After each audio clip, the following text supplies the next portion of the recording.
அது ஒரு முதலமைச்சருடைய பேச்சு மாதிரியே இல்லை. அது அவர் சட்டமன்றத்தில் அவரால் பேச முடியாத அந்த இயலாமையை அந்த மேடையில் வெளிப்படுத்தினார். அவ்வளோதான்.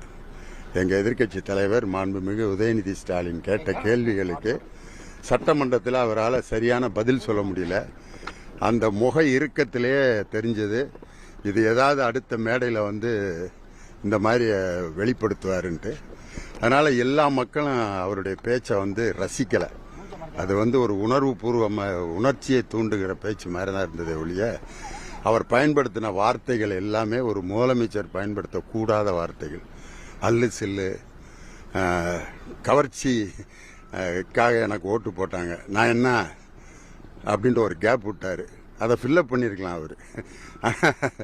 அந்த கேப்பில் என்ன வேணாலும் நம்ம அதை கற்பனை பண்ணிக்கலாம். அதே மாதிரி இன்னொரு வார்த்தை சொன்னார், நல்லா வந்துடும் பார்த்துக்குங்க அப்படின்னு சொல்லி. என்ன வந்துடும்?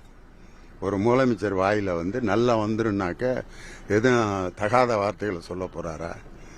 அவர் சட்டமன்றத்தில் அவரால் எதிர்க்கட்சி தலைவரை ஃபேஸ் பண்ண முடியாத அந்த இயலாமையை திருச்சியில் வெளிப்படுத்தினார். அது எல்லாத்துக்குமே நல்லா தெரிஞ்சது. இப்படி 20 நாளைக்கு ஒரு தடவை மேடையில் பேப்பரை வச்சு வாசிக்கிற முதலமைச்சர் மக்கள் எதுக்கு தேர்ந்தெடுத்தோம் அப்படின்ட்டு இன்னைக்கு எல்லாரும் ரொம்ப ஃபீல் பண்ணிட்டு இருக்காங்க. இது சினிமா கவர்ச்சி அப்படிங்கிறது அவர் எத்தனை தடவை அவர் தலைகளானாலும் சினிமா கவர்ச்சியில் தான் ஓட்டு போட்டாங்க.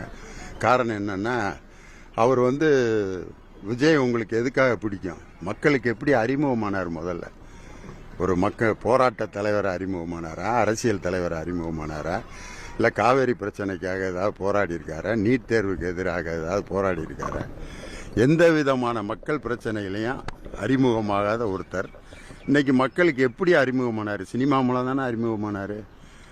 ஆனால் சினிமா கவர்ச்சினால எனக்கு ஓட்டு போடல அப்படின்னு சொல்றது வடிகட்டிய பொய் அது.